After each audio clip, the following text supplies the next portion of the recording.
Қадыржан Салимов Жітіқара ауданынан келген. Жасөспірімнің айтуынша, жылқы затына деген махаббат онда бала кезінен бар. Қадыржан облыстық ат жарысына алғаш рет қатысып отыр.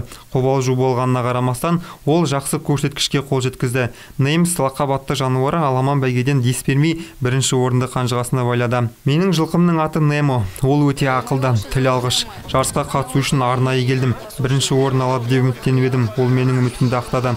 Менің атам жылқы кәсібімен айналысады. Мен оның аттарында басып озамын дейді қатысушы Қадыржан Салимов. У меня есть дедушка, он занимается тоже лошадьми.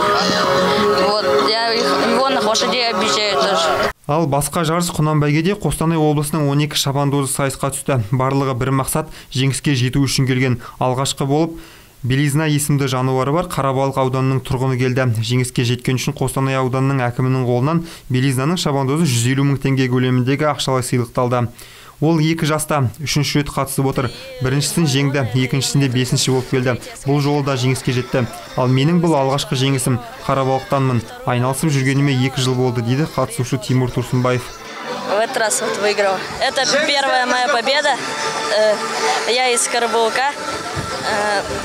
Занимаюсь я уже 2 года. Ат жарысында шетелден келген қонақтар да болды. Башқұртстаннан келген шабандоздар да бақтарын сынады. Бұл жерде республикаға танымал аттар да болды. Арғымақ ипподромында көрермендер нағыз тайталасқан жарысқа куә болды. Барлығы да мықты шабандоздар, таза қанды ағылшын, қостанайлық, араб, ағылшын ресейлік аттар да бар. Қысқасы жарыс жоғары деңгейде өтті, дейді Қостанай облыстық ат спорты федерациясының хатшысы Руслан Танкибаев.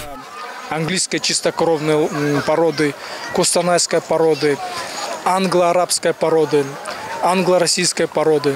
В общем, соревнования будут проходить на высоком уровне. Ұйымдастырушылардың айтуынша, мұндай кең көлемді ат жарысы Қостанай ауданында алғаш рет өткізіліп отыр. Жеңімпаздарға арналған жалпы қор миллион теңгені құрады. Ақшалай сыйлықпен 2-ші және 3-ші орын алғандар да марапатталды.